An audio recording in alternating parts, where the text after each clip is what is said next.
Dans son appartement, Blessing Joseph fabrique des sacs, des sandales ou des éventails avec toutes sortes de tissus colorés.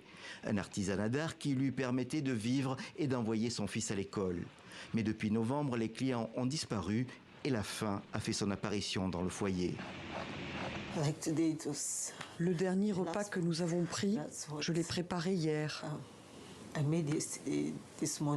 Ce matin, mon fils est parti à l'école avec les restes.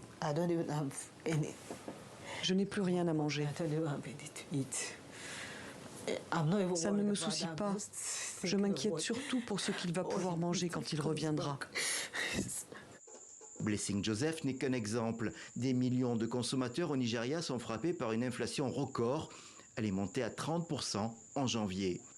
La crise était déjà présente dans le pays, mais en mai dernier, quand le nouveau président Bola Tinubu a pris ses fonctions, une série de réformes économiques a eu des effets désastreux. Bola Tinubu a supprimé la subvention sur les produits pétroliers et le contrôle des devises. Résultat, la monnaie nationale, le naira, est tombé au plus bas et le prix de la nourriture, des carburants et des médicaments a explosé. Fin février, des manifestations de la faim ont eu lieu dans plusieurs villes du pays. Un dépôt de produits alimentaires de l'État a été pillé. Il y a eu des morts dans la bousculade. En tant qu'infirmière, je n'ai même pas les moyens de bien nourrir ma famille. Nos collègues qui vivent à l'étranger, quand ils rentrent ici, ont pitié de nous et certains nous donnent une aide pour survivre. Le marasme a désormais touché les marchés les plus animés du pays. Ici à Lagos, Farouk Dalatou ne trouve plus d'acheteurs pour ses tomates hors de prix. Le panier revient à 55 000 naira, soit 32 €, le double du salaire minimum dans le pays.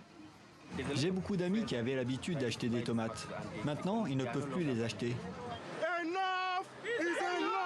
Le gouvernement commence à s'inquiéter de la montée de la colère et des consultations pour augmenter le salaire minimal ont commencé. Le président Tinubu, qui avait fait campagne avec le slogan « Un espoir renouvelé », a demandé à plusieurs reprises à la population de patienter, affirmant que ces réformes économiques finiront par payer.